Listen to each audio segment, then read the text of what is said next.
अथ त्रयोविंशोऽध्यायः। हिमालय आदि का तपस्या निरत पार्वती के पास जाना। पार्वती का पिता हिमालय आदि को अपने तप के विषय में दृढ़ निश्चय की बात बताना। पार्वती के तप के प्रभाव से त्रैलोक्य का संतप्त होना। सभी देवताओं का भगवान शंकर के पास जाना। ब्रह्मा जी बोले, हे मुनीश्वर, शिवजी की प्राप्ति के लिए इस प्रकार तपस्या करती हुई पार्वती का बहुत समय व्यतीत हो गया, तो भी शंकर प्रकट नहीं हुए। तब अपने संकल्प में दृढ़ निश्चय वाली परमेश्वरी पार्वती के समीप अपनी भार्या, पुत्र तथा मंत्रियों सहित आकर गिरिराज हिमालय उनसे कहने लगे। हिमालय बोले, हे महाभागे, हे पार्वती, तुम इस तप से दुखी मत हो। हे बाले, रुद्र विरक्त हैं, इसलिए तुम्हें दर्शन नहीं दे रहे हैं, इसमें संदेह नहीं है। दुबली पतली तथा सुकुमार अंगों वाली तुम इस तपस्या से मूर्छित हो जाओगी, इसमें संदेह नहीं है, यह मैं सत्य सत्य कहता हूँ। इसलिए हे वर वर्णिनी, तुम उठो और अपने घर चलो। उन रुद्र से तुम्हारा कौन सा प्रयोजन सिद्ध होगा जिन्होंने पहले कामदेव को ही भस्म कर दिया है। जब निर्विकार होने के कारण वे शिव तुम्हें ग्रहण करने नहीं आएंगे, तो हे देवेशी, तुम उनसे प्रार्थना भी क्यों करोगी। जिस प्रकार आकाश में रहने वाले चंद्रमा को ग्रहण नहीं किया जा सकता, उसी प्रकार हे अनघे, तुम शिवजी को भी दुर्गम समझो। ब्रह्मा जी बोले, इस प्रकार मीना, सहयाद्री, मेरु, मंदार एवं मैनाक ने भी उन सती को बहुत समझाया। अन्य क्रौंच आदि पर्वतों ने भी अनेक कारणों को प्रदर्शित करते हुए आतुरता से रहित उन पार्वती को समझाया। इस प्रकार सब लोगों के समझा लेने के बाद तपस्या में संलग्न वे पवित्र मुस्कान वाली तन्वी पार्वती हंसती हुई हिमालय से कहने लगी। पार्वती बोली, हे माता, हे पिता, मैंने जो बात पहले कही थी, क्या आप लोग उसे भूल गए। हे बंधुगण, इस समय आप लोग भी मेरी प्रतिज्ञा सुने। जिन्होंने क्रोध से कामदेव को जला दिया, वे महादेव निश्चय ही विरक्त हैं, किंतु उन भक्त वत्सल शंकर को मैं अपनी तपस्या से संतुष्ट करूंगी। आप सभी लोग परम प्रसन्न होकर अपने अपने घरों को जाएं। वे अवश्य ही प्रसन्न होंगे, इसमें संदेह नहीं। जिन्होंने कामदेव को भस्म कर दिया तथा जिन्होंने पर्वत के वन को भी जला दिया, उन सदाशिव को मैं केवल अपनी तपस्या से यहाँ अवश्य बुलाऊंगी। हे महाभागो, वे सदाशिव महान तपोबल से अवश्य प्रसन्न हो जाते हैं, यह निश्चित जानिए। मैं आप लोगों से सत्य कह रही हूँ। ब्रह्मा जी बोले, पर्वतराज की पुत्री सुभाषिणी पार्वती अपनी माता मेनका, भाई मैनाक, मंदर तथा पिता हिमालय से इतना कहकर चुप हो गई। इस प्रकार जब शिवा ने उनसे कहा, तब वे विचक्षण हिमनग आदि पर्वत बार बार गिरिजा की प्रशंसा करते हुए जहाँ से आए थे वहाँ अत्यंत विस्मित हो चले गए। उन सब के चले जाने पर सखियों सहित वे पार्वती परमार्थ के निश्चय से युक्त हो और अधिक दृढ़ता से महान तपस्या करने लगी। हे मुनि श्रेष्ठ, उस महान तपस्या से देवता, असुर एवं मनुष्य सहित चराचर त्रैलोक्य संतप्त हो उठा। उस समय समस्त सुर, असुर, यक्ष, किन्नर, चारण, सिद्ध, साध्य, मुनि, विद्याधर, महान ऊरग, प्रजापति एवं गुह्यक तथा अन्य प्राणी बड़े कष्ट को प्राप्त हुए, किंतु वे इसका कारण न समझ सके। तपते हुए समस्त अंग वाले तथा व्याकुल वे सभी इंद्र आदि परस्पर मिलकर गुरु बृहस्पति से परामर्श करके मुझ ब्रह्मा की शरण में सुमेरु पर्वत पर गए। नष्ट कांति वाले तथा व्याकुल वे सब वहाँ पहुंचकर शीघ्र प्रणाम करके तथा स्तुति करके एक साथ मुझसे कहने लगे। देवता बोले, हे विभो, इस चराचर संपूर्ण जगत का आपने ही निर्माण किया है, किंतु इस समय यह सारी सृष्टि क्यों जल रही है, इसका कारण ज्ञात नहीं हो पा रहा है। हे प्रभो, हे ब्रह्मन, इसका कारण आप बताइए, क्योंकि आप ही इसे जानने में समर्थ हैं। हम देवगणों का सारा शरीर जल रहा है। दग्ध होते हुए शरीर वाले हम देवताओं का आपके अतिरिक्त कोई अन्य रक्षक नहीं है। ब्रह्मा जी बोले, इस प्रकार देवताओं की बात को सुनकर मैं शिवजी का स्मरण कर हृदय में सोचने लगा कि यह सब पार्वती की तपस्या का फल है। सारा विश्व जल जाएगा। यह जानकर मैं भगवान विष्णु से निवेदन करने के लिए उन सभी के साथ आदरपूर्वक शीघ्र क्षीर सागर गया। देवगणों के साथ वहां जाकर मैंने देखा कि नारायण सुखपूर्वक आसन पर विराजमान हैं। उस समय मैं उन्हें प्रणाम कर तथा स्तुति करके हाथ जोड़कर कहने लगा, हे महाविष्णु, तपस्या में संलग्न पार्वती की परम कठोर तपस्या से हम लोग संतप्त हो रहे हैं, अतः हम शरणागतों की आप रक्षा कीजिए। हम देवताओं का यह वचन सुनकर शेष आसन पर बैठे हुए रमेश्वर हम लोगों से कहने लगे। विष्णु जी बोले, मैंने सारा कारण जान लिया है। आप सब लोग पार्वती की तपस्या से संतप्त हो रहे हैं, अतः मैं आप लोगों के साथ अभी परमेश्वर के पास चल रहा हूँ। हे देवगणों, हम लोग सदाशिव के समीप चलकर उनसे प्रार्थना करें कि वे पार्वती का पाणी ग्रहण करें, क्योंकि शिवजी के द्वारा पार्वती का पाणी ग्रहण करने पर ही लोक का कल्याण होगा। देवाधिदेव पिनाकधारी सदाशिव पार्वती को वर प्रदान करने के लिए जिस प्रकार उद्यत हों, उसी प्रकार का उपाय हम लोगों को इस समय करना चाहिए। इसलिए अब हम लोग उस स्थान पर चलेंगे जहाँ परम मंगल महाप्रभु रुद्र इस समय उग्र तपस्या में लीन हैं। ब्रह्मा जी बोले, विष्णु जी की यह बात सुनकर प्रलय करने वाले और क्रोधपूर्वक हठ से कामदेव को नष्ट करने वाले शंकर से भयभीत वे देवता विष्णु से कहने लगे। देवता गण बोले, हे विष्णु, महाभयंकर, क्रोधी, कालाग्नि के समान प्रभाव वाले तथा विरूपाक्ष महाप्रभु के पास हम लोग नहीं जाएंगे, क्योंकि उन्होंने जिस प्रकार दुराधर्ष कामदेव को भस्म कर दिया, उसी प्रकार क्रोध में भरकर वे हम लोगों को भी भस्म कर देंगे, इसमें संदेह नहीं है। ब्रह्मा जी बोले, हे मुने, इंद्रादि देवताओं की यह बात सुनकर वे विष्णु उन सभी देवताओं को धीरज बंधाते हुए कहने लगे। विष्णु जी बोले, हे देवगणों, आप सभी लोग आदरपूर्वक मेरी बात सुनिए। वे सदाशिव आप लोगों को भस्म नहीं करेंगे, क्योंकि वे देवताओं के भय को नष्ट करने वाले हैं। इसलिए आप सभी बुद्धिमान लोग प्रभु को, शंभु को कल्याणकारी मानकर मेरे साथ उन परम प्रभु के पास चलिए। वे शिव ही पुराण पुरुष, सबके अधीश्वर, सबसे श्रेष्ठ, तपस्या करने वाले, परमात्म स्वरूप और परात्पर हैं। हम लोगों को उन्हीं का आश्रय लेना चाहिए। ब्रह्मा जी बोले, जब सर्वसमर्थ विष्णु ने इस प्रकार देवगणों से कहा, तब वे सब उनके साथ पिनाकी भगवान सदाशिव के दर्शन करने की इच्छा से चले। विष्णु आदि देवगण मार्ग में पड़ने के कारण सर्वप्रथम कुतूहलवश उस आश्रम में गए जहाँ पार्वती तपस्या कर रही थी।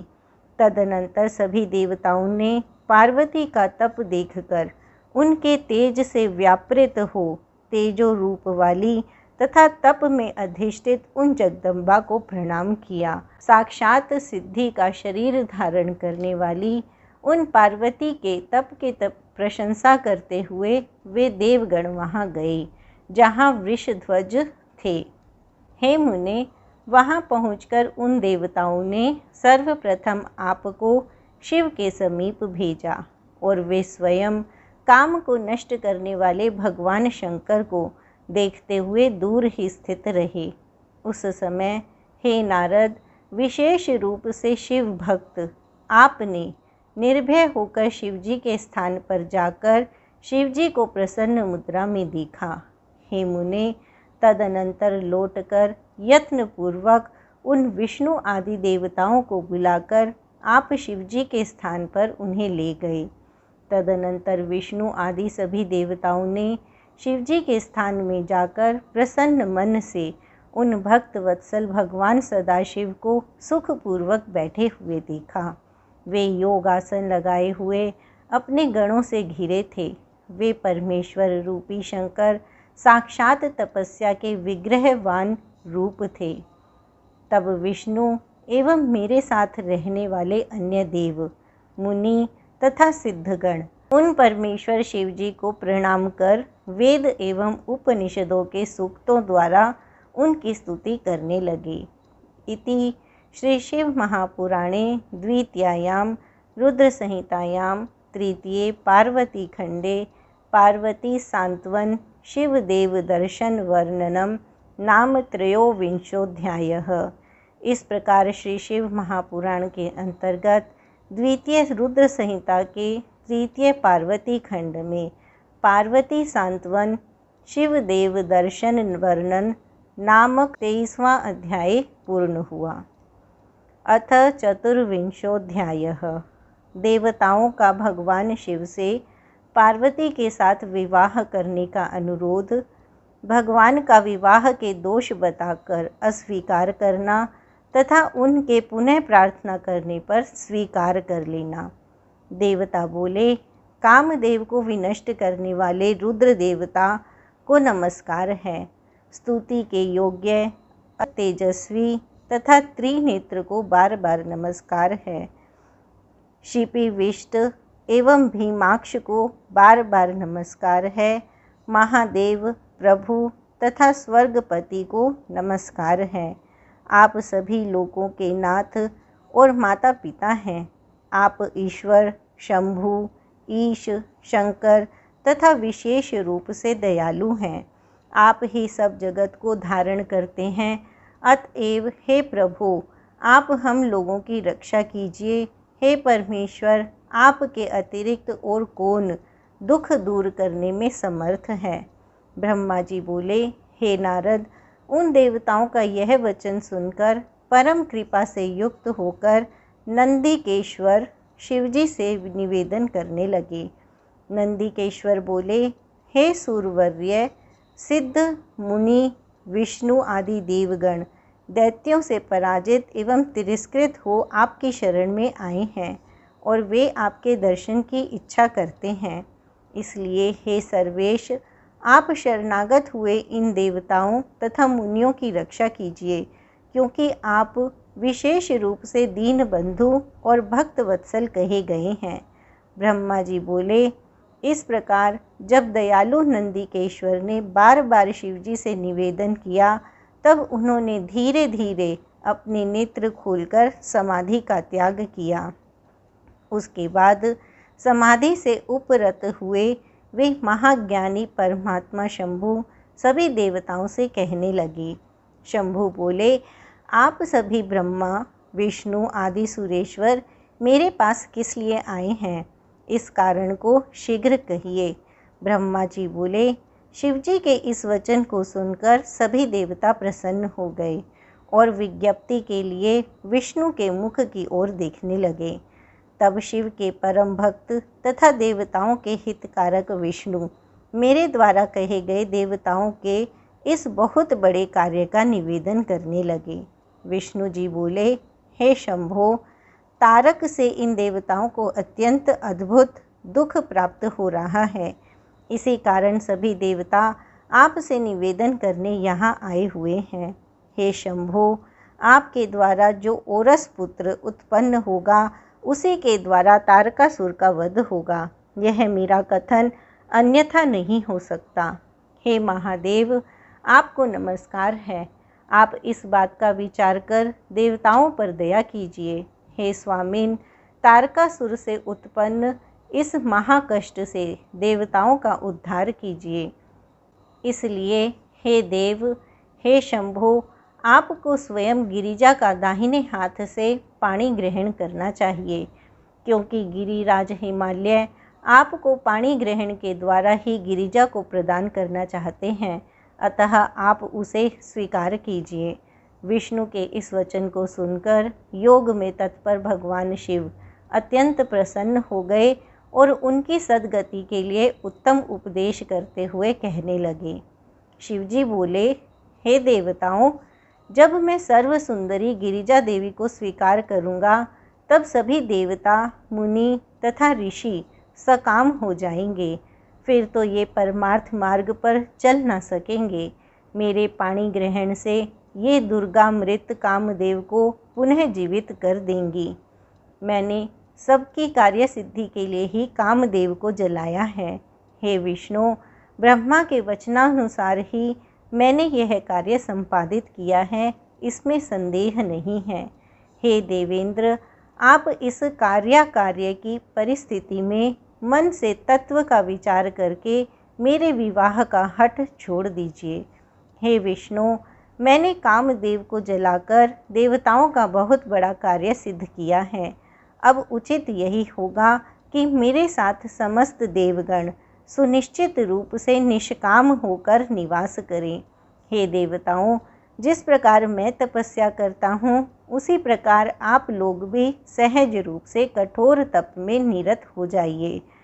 अब तो कामदेव नहीं रहा, इसलिए हे देवताओं, आप लोग निर्विघ्न समाधि लगाकर आनंद युक्त निर्विकार भाव से निवास कीजिए।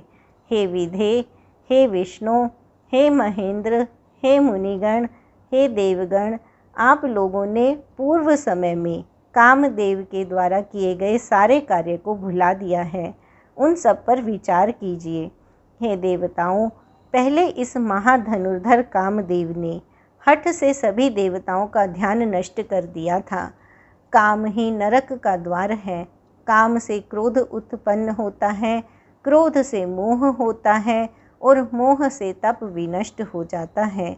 अतः आप सभी श्रेष्ठ देवताओं को काम एवं क्रोध का परित्याग कर देना चाहिए।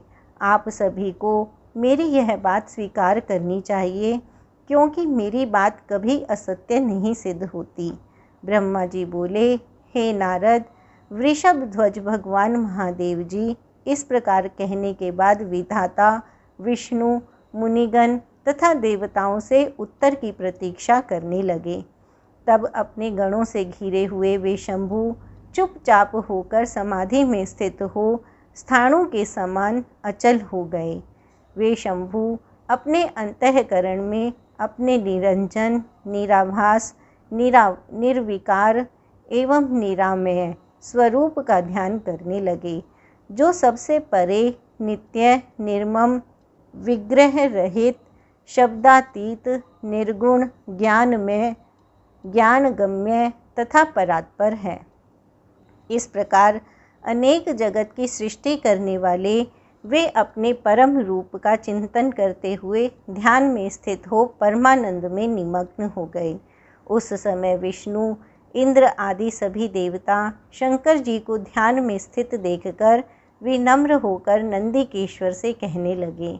देवता बोले, हे नंदिकेश्वर, शिवजी विरक्त होकर ध्यान में मग्न हैं। अब हम लोगों को क्या करना चाहिए? आप शंकर के सखा, सर्वज्ञ एवं इनके पवित्र सेवक हैं। हे गणाधिप, शिवजी किस उपाय से हम लोगों पर प्रसन्न होंगे, उस उपाय को शीघ्र बताइए। हम लोग आपकी शरण में आए हैं। ब्रह्मा जी बोले, हे मुने, जब इंद्र आदि देवताओं ने इस प्रकार नंदी से निवेदन किया, तब शिवजी के प्रिय गण नंदी उन देवताओं से कहने लगे। नंदीश्वर बोले, हे हरे, हे विधे, हे इंद्र, हे देवताओं, हे मुनियों, आप लोग शिवजी को संतुष्ट करने वाला मेरा वचन सुने। यदि आप लोगों का ऐसा ही हठ है कि शिवजी स्त्री का पानी ग्रहण करें तो अत्यंत दीन भाव से आप सभी शिवजी की उत्तम स्तुति करें। हे देवताओं, महादेव भक्ति द्वारा वश में हो जाते हैं, अन्य साधारण उपायों से वशीभूत नहीं होते। वे परमेश्वर उत्तम भक्ति से अकार्य भी कर सकते हैं। हे ब्रह्मा, विष्णु आदि देवताओं, आप लोग ऐसा ही कीजिए, अन्यथा जहाँ से आए हैं वहीं शीघ्र ही चले जाइए, विलंब न कीजिए। ब्रह्मा जी बोले, हे मुने, उनकी यह बात सुनकर विष्णु आदि वे देवता उस बात को मानकर अत्यंत प्रेम से शंकर का स्तवन करने लगे। हे देवदेव, हे महादेव, हे करुणा सागर, हे प्रभु, महान क्लेश से हम लोगों का उद्धार कीजिए, हम शरणागतों की रक्षा कीजिए। ब्रह्मा जी बोले, इस प्रकार बहुत ही दीन हो देवताओं ने शिवजी की स्तुति की और वे सब व्याकुल चित्त होकर उच्च स्वर से रोने लगे। मुझे साथ लेकर विष्णु ने मन से शिवजी का स्मरण करते हुए परम भक्ति से युक्त होकर दीन वचनों से शंभु से प्रार्थना की। इस प्रकार जब मैंने, विष्णु ने तथा सभी देवताओं ने शंभु की स्तुति की, तब भक्त वात्सल्य के कारण वे महेश्वर ध्यान से विरत हो गए। तदनंतर प्रसन्न चित्त होकर दुखों का हरण करने वाले वे भक्त वत्सल शंकर विष्णु आदि देवताओं को हर्षित करते हुए करुणा भरी दृष्टि से देखकर कहने लगे। शंकर बोले, हे हरे, हे विधे, हे इंद्रादि देवताओं, आप सब एक साथ किस लिए आए हैं? मेरे सामने सच सच बताइए। विष्णु बोले, हे महेश्वर, आप सर्वज्ञ, अंतर्यामी तथा अखिलेश्वर हैं। क्या आप हमारे मन की बात नहीं जानते? फिर भी मैं आपके आज्ञानुसार निवेदन कर रहा हूँ। हे मृड, हम सब देवताओं को तारकासुर से महान दुख प्राप्त हो रहा है, इसलिए हम देवताओं ने आपको प्रसन्न किया है। वे शिवा आपके लिए ही हिमालय की कन्या के रूप में उत्पन्न हुई हैं, क्योंकि आपके द्वारा पार्वती से उत्पन्न पुत्र के द्वारा ही तारकासुर की मृत्यु होने वाली है, यह बात अन्यथा नहीं है। ब्रह्मा जी ने उस तारकासुर को इसी प्रकार का वरदान दे रखा है, वह अन्य किसी के द्वारा मारा नहीं जाएगा। यही कारण है कि वह सबको पीड़ित कर रहा है। इस समय देवर्षि नारद के उपदेशानुसार वे पार्वती तपस्या कर रही हैं और उनके तेज से चराचर सहित समस्त त्रैलोक्य व्याप्त हो रहा है। इसलिए हे परमेश्वर, आप शिवा को वर देने हेतु जाइए। हे स्वामीन, ऐसा करके हम देवताओं का दुख दूर कीजिए तथा हम लोगों को सुखी कीजिए। हे शंकर, देवताओं के और मेरे मन में आपका विवाह देखने के लिए महान उत्साह है, अतः आप उसे उचित रूप से कीजिए। हे परात्पर, आपने रति को जो वरदान दिया है उसका भी अवसर उपस्थित हो गया है, आप अपनी प्रतिज्ञा को सफल कीजिए। ब्रह्मा जी बोले, इस प्रकार कहकर उन्हें प्रणाम कर तथा अनेक प्रकार के स्तोत्रों द्वारा उनकी स्तुति करके विष्णु आदि देवता और महर्षि सब के सब उनके सामने खड़े हो गए। तब वेद की मर्यादा की रक्षा करने वाले तथा भक्तों के अधीन रहने वाले शिवजी भी देवताओं के वचन को सुनकर हंस करके शीघ्र कहने लगे। शंकर बोले, हे हरे, हे विधे, हे देवताओं, मैं ज्ञान से युक्त और यथोचित बातें कहता हूँ, उसे आप सब आदरपूर्वक सुने। विवाह करना मनुष्यों के लिए उचित विधान नहीं है, क्योंकि विवाह बेड़ी के समान अत्यंत कठिन दृढ़ बंधन है। संसार में बहुत से कुसंग हैं, परंतु उनमें स्त्री संग सबसे बढ़कर है, क्योंकि मनुष्य सभी प्रकार के बंधनों से छुटकारा प्राप्त कर सकता है, किंतु स्त्री संग से उसका छुटकारा नहीं होता। लोहे तथा लकड़ी के पाशों में दृढ़तापूर्वक बंधा हुआ पुरुष उससे छुटकारा पा सकता है, किंतु स्त्री आदि के पाश में बंधा हुआ कभी मुक्त नहीं होता है।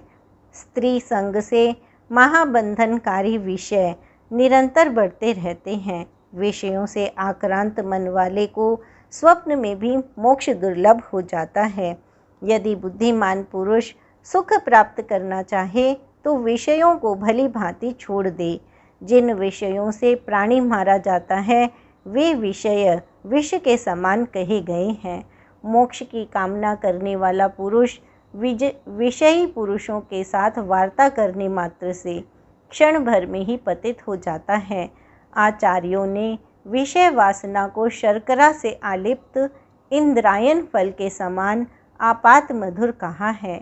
यद्यपि मैं समस्त ज्ञान विशेष रूप से जानता हूँ, फिर भी मैं आप लोगों की प्रार्थना को सफल करूँगा। तीनों लोकों में मेरी प्रसिद्धि है कि मैं भक्तों के वश में होने से सभी प्रकार के उचित अनुचित कार्य करता हूँ। मैंने काम रूप देश के राजा की प्रतिज्ञा सफल की और भव बंधन में पड़े हुए राजा सुदक्षिण का प्रण मैंने पूरा किया। मैंने गौतम को क्लेश दिया। मैं त्रयंबकात्मा सबको सुख देने वाला हूँ और जो भक्तों को दुख देने वाले हैं उन दुष्टों को विशेष रूप से कष्ट तथा शाप प्रदान करता हूँ। मैंने अपनी भक्त वत्सलता का प्रभाव प्रकट करने के लिए ही विषपान किया था। हे देवताओं, मैंने यत्न से सदैव ही देवताओं के कष्टों को दूर किया है। मैंने भक्तों के लिए बहुत बार अनेक कष्ट उठाया है। मैंने विश्वानर मुनि के घर गृहपति के रूप में जन्म लेकर उनके दुख को दूर किया है। हे हरे, हे विधे, मैं अधिक क्या कहूँ। मैं सत्य कहता हूँ और मेरी जो प्रतिज्ञा है उसे भी आप लोग अच्छी तरह जानते हैं। जब जब मेरे भक्तों पर किसी प्रकार की विपत्ति आती है तब तब मैं उन्हें शीघ्र ही सब प्रकार से दूर कर देता हूँ।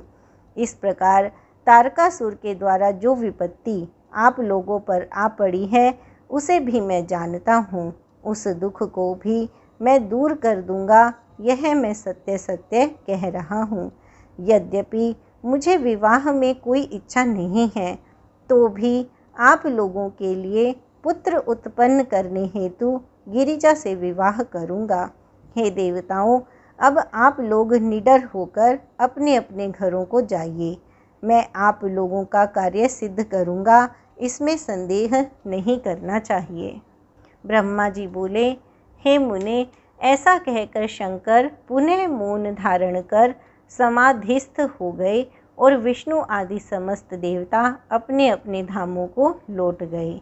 इति श्री शिव महापुराणे द्वितीयायां रुद्र संहितायां तृतीये पार्वती खंडे पार्वती विवाह स्वीकारो नाम चतुर्विंशोऽध्यायः। इस प्रकार श्री शिव महापुराण के अंतर्गत द्वितीय रुद्र संहिता के तृतीय पार्वती खंड में पार्वती विवाह स्वीकार नामक 24वां अध्याय पूर्ण हुआ। अथ पंचविंशोऽध्यायः। भगवान शंकर की आज्ञा से सप्तऋषियों द्वारा पार्वती के शिव विषयक अनुराग की परीक्षा करना और वह वृतांत भगवान शिव को बताकर स्वर्गलोक जाना। नारद जी बोले, हे ब्रह्मन, उन ब्रह्मा विष्णु आदि देवताओं तथा सभी मुनियों के प्रेम पूर्वक चले जाने पर फिर क्या हुआ? हे तात, शिव ने क्या किया और फिर कितने समय के बाद तथा किस प्रकार वर देने के लिए आए, उसे बताइए और प्रीति प्रदान कीजिए। ब्रह्मा जी बोले, उन ब्रह्मा आदि देवताओं के अपने अपने आश्रमों को चले जाने पर पार्वती की तपस्या की परीक्षा करने के लिए शिवजी समाधिस्थ हो गए। उन्होंने अपने आत्मा से ही परमात्मा में परात्पर निर्वग्रह आत्मस्थित ज्योति को धारण कर विचार किया। वस्तुतः वे शिव ही भगवान, ईश्वर, वृषभध्वज, अविज्ञात गति, जगत सृष्टा, हर एवं परमेश्वर हैं। ब्रह्मा जी बोले, हे तात, उसी समय पार्वती ने भी महाघोर तपस्या प्रारंभ की। उस तप से शंकर भी अत्यंत विस्मित हो गए। भक्तों के अधीन रहने वाले वे समाधि से विचलित हो गए। तब उन जगत सृष्टा हर ने वशिष्ठ आदि सप्तऋषियों का स्मरण किया। वे सभी सप्तर्षि भी शिवजी के स्मरण करते ही प्रसन्न मुख होकर अपने भाग्य की बहुत सराहना करते हुए वहाँ शीघ्र ही उपस्थित हो गए। उन महेश्वर को प्रणाम करके वे हर्षपूर्वक गदगद वाणी से हाथ जोड़कर तथा सिर झुकाकर स्तुति करने लगे। सप्तर्षि बोले, हे देवदेव, हे महादेव, हे करुणा सागर, हे प्रभो, हम लोग धन्य हो गए जो आपने आज हम लोगों का स्मरण किया। हे नाथ, आपने किस लिए स्मरण किया है, हम लोगों को आज्ञा दीजिए। हे स्वामिन, अपने दास के समान ही हम लोगों पर कृपा कीजिए, आपको प्रणाम है। ब्रह्मा जी बोले, मुनियों की इस विज्ञप्ति को सुनकर विकसित कमल के समान नेत्रों वाले वे करुणा निधि हंसते हुए प्रेम पूर्वक कहने लगे। महेश्वर बोले, हे सप्तर्षिगण, आप लोग सभी प्रकार के ज्ञान में विचक्षण हैं तथा मेरे हित करने वाले हैं। हे तात, मेरी बात शीघ्र सुनिए। इस समय गौरी शिखर नामक पर्वत पर देवेशी पार्वती गिरिजा अत्यंत दृढ़ चित्त से तपस्या कर रही हैं। हे ऋषियों, सखियों से सेवित उसने अपनी समस्त कामनाओं का त्याग कर बड़ी दृढ़ता के साथ मुझे अपना पति बनाने के लिए निश्चय कर लिया है। हे मुनि श्रेष्ठों, आप लोग मेरी आज्ञा से वहाँ जाइए और उसके प्रेम एवं दृढ़ता की परीक्षा कीजिए। हे सुव्रतों, मेरी आज्ञा है कि आप लोग उससे सर्वथा छल युक्त वचन कहिए, इसमें संशय ना कीजिए। ब्रह्मा जी बोले, शिवजी की आज्ञा प्राप्त कर मुनिगण उसी समय उस स्थान पर गए जहाँ जगन माता पार्वती तपस्या कर रही थी। उन लोगों ने वहाँ साक्षात दूसरी तपह सिद्धि के समान तेज से देदीप्यमान और परम तेज की मूर्ति स्वरूपा पार्वती को देखा। हे सुव्रतों, उन सप्तर्षियों ने हृदय से पार्वती को प्रणाम करके उनसे विशेष रूप से सत्कृत हो विनम्र होकर यह वचन कहा। ऋषिगण बोले, हे शैलसुते देवी, सुनो, तुम किस उद्देश्य से तपस्या कर रही हो? तुम किस देवता को प्रसन्न करना चाहती हो और क्या फल चाहती हो, उसे इस समय बताओ। ब्रह्मा जी बोले, हे नारद, जब उन सप्तर्षियों ने इस प्रकार देवी पार्वती से कहा, तब वे सत्य तथा अत्यंत गोपनीय वचन उनके सामने कहने लगी। पार्वती बोली, हे मुनीश्वरों, मैंने अपनी बुद्धि से जो विचार किया है उसे आपके समक्ष प्रकट करती हूँ। आप लोग प्रेम पूर्वक मेरी बात सुने। हे विप्रों, आप लोग मेरी असंभव बात सुनकर परिहास करेंगे, इसलिए उसे कहने में भी मुझे संकोच हो रहा है, पर मैं क्या करूं? आप लोगों के पूछने पर कह रही हूँ। मेरा यह मन बड़ी दृढ़ता से हठपूर्वक दूसरे के वश में हो गया है और जल के ऊपर बहुत ऊंची दीवार उठाना चाहता है। सदाशिव ही पति हों, ऐसा मनोरथ लेकर देवर्षि नारद की आज्ञा प्राप्त करके मैं अति कठोर व्रत कर रही हूँ। इसमें मेरे मन रूपी पक्षी को यद्यपि पंख नहीं है, फिर भी यह हठपूर्वक आकाश में उड़ना चाहता है। करुणा सागर स्वामी शंकर मेरी उस आशा को पूर्ण करें। ब्रह्मा जी बोले, उनकी यह बात सुनकर वे मुनि गिरिजा का सम्मान करके हंसकर प्रेम पूर्वक मिथ्या तथा छल युक्त वचन कहने लगे। ऋषिगण बोले, हे पर्वत राजपुत्री, बुद्धिमती होकर भी तुमने व्यर्थ ही अपने को पंडित मानने वाले तथा क्रूर चित्त वाले उस देवर्षि नारद का चरित्र नहीं जाना है। वह नारद तो मिथ्यावादी और दूसरे के चित्त को भुलावे में डालने वाला है। उसकी बात सुनने से सर्वथा हानि ही होती है। उस नारद के संबंध में एक सुंदर इतिहास हम लोग कह रहे हैं, उसको तुम उत्तम बुद्धि से सुनो और प्रेम पूर्वक उसे अपने हृदय में धारण करो। ब्रह्मा के पुत्र दक्ष ने अपने पिता की आज्ञा से अपनी पत्नी से 10,000 प्रिय पुत्र उत्पन्न किए और उनको तपस्या में नियुक्त किया। तपस्या के लिए प्रतिज्ञा करके वे दक्ष पुत्र पश्चिम दिशा में नारायण सरोवर पर गए। नारद भी वहां पहुंच गए। उन नारद ने उन्हें मिथ्या उपदेश देकर विरक्त कर दिया और उनकी आज्ञा से वे पुनः अपने पिता के घर लौटकर नहीं आए। यह समाचार सुनकर दक्ष अत्यंत व्याकुल हो उठे। ब्रह्मदेव ने उन्हें धैर्य प्रदान किया।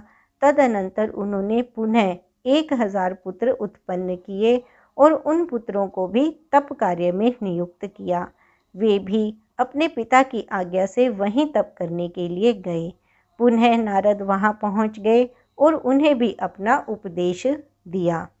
उसका उपदेश मानकर वे भी अपने भाइयों के मार्ग पर चले गए और भिक्षावृत्ति में संलग्न हो गए। वे पुनः अपने पिता के घर नहीं आए। नारद का यह चरित्र है जो जगत में प्रसिद्ध है। हे शैलपुत्री, मनुष्यों को विरक्त करने वाले उनके अन्य चरित्र को भी सुनो। पूर्व समय में एक विद्याधर था जो चित्रकेतु के नाम का राजा हुआ था। उसको भी इसी नारद ने उपदेश देकर उसका घर सूना कर दिया। प्रहलाद को उपदेश देकर हिरण्यकशिपु से नाना प्रकार के दुख दिलवाए। इस प्रकार वह उल्टा उपदेश देकर दूसरों की बुद्धि फेर देता है। इस नारद ने कानों को प्रिय लगने वाली अपनी विद्या जिन जिन लोगों को सुनाई, वे शीघ्र ही प्राय अपना घर छोड़कर भिक्षा मांगने लगे। वे नारद यद्यपि देखने में बड़े सज्जन लगते हैं, किंतु उनका मन मलिन है। हम लोग उनके साथ रहने के कारण उनका चरित्र विशेष रूप से जानते हैं। बगुले के श्वेत वर्ण शरीर को देखकर सब लोग उसे साधु कहते हैं, फिर भी क्या वह मछली नहीं खाता? साथ में रहने वाला ही साथ रहने वालों का चरित्र जानता है। तुम तो परम बुद्धिमती हो, फिर कैसे उनके उपदेश में फंसकर मूर्खों की तरह कठिन तपस्या में लग गई? हे बाले, यह परम दुख की बात है कि तुम जिसे अपना पति बनाने के लिए इतना कठिन तप कर रही हो, वह कामदेव का शत्रु है और उदासीन तथा निर्विकार है। वह अमंगल वेश धारण करने वाला शिव निर्लज है। उसके घर का तथा कुल का आज तक किसी को पता नहीं है। वह कुवेशी, भूत तथा प्रेत आदि का साथ करने वाला, त्रिशूल धारण करने वाला और नग्न रहने वाला है। उस धूर्त नारद ने अपनी माया से तुम्हारे ज्ञान को नष्ट करके बड़ी युक्ति से तुम्हें मोहित कर दिया और तुमसे तपस्या करवाई। ऐसे वर को प्राप्त करके तुम्हें क्या सुख मिलेगा? हे देवेशी, हे पार्वती, तुम ही विचार करो। मूढ़ शिव ने सद्बुद्धि से दक्ष कन्या सती से पहले विवाह करके कुछ दिन भी उसका निर्वाह नहीं किया और सती को ही दोष लगाकर उसका स्वयं त्याग कर दिया। वे तो अपने अकल अशोक स्वरूप का ध्यान करते हुए सुखी होकर रमण करते रहे। वे तो अकेले पर निर्वाण, असंग तथा अद्वैत हैं। हे देवी, उनके साथ स्त्री का निर्वाह किस प्रकार संभव होगा? अब भी तुम हमारी बात मानकर घर चली जाओ और अपनी दुर्बुद्धि का त्याग कर दो। हे महाभागे, ऐसा करने से तुम्हारा कल्याण होगा। तुम्हारे योग्य वर विष्णु हैं। सभी सद्गुणों से संपन्न वे प्रभु वैकुंठ में निवास करने वाले लक्ष्मी के ईश और नाना प्रकार की क्रीड़ाओं में कुशल हैं। हम लोग तुम्हारा विवाह उन विष्णु से कराएंगे। वह विवाह सब प्रकार के सुखों को देने वाला है। हे पार्वती, तुम इस प्रकार के हठ का परित्याग करो और सुखी हो जाओ। ब्रह्मा जी बोले। इस वचन को सुनकर जगदम्बा पार्वती हंसकर उन ज्ञान विशारद मुनियों से पुनः कहने लगी। पार्वती बोली, हे मुनिगण, आप लोग यद्यपि अपने विचार से सत्य कह रहे हैं, किंतु हे द्विजों, मेरा हठ नहीं छूटेगा। पर्वत से उत्पन्न होने के कारण मेरे इस शरीर में काठिन्य एवं हठ का होना स्वाभाविक है।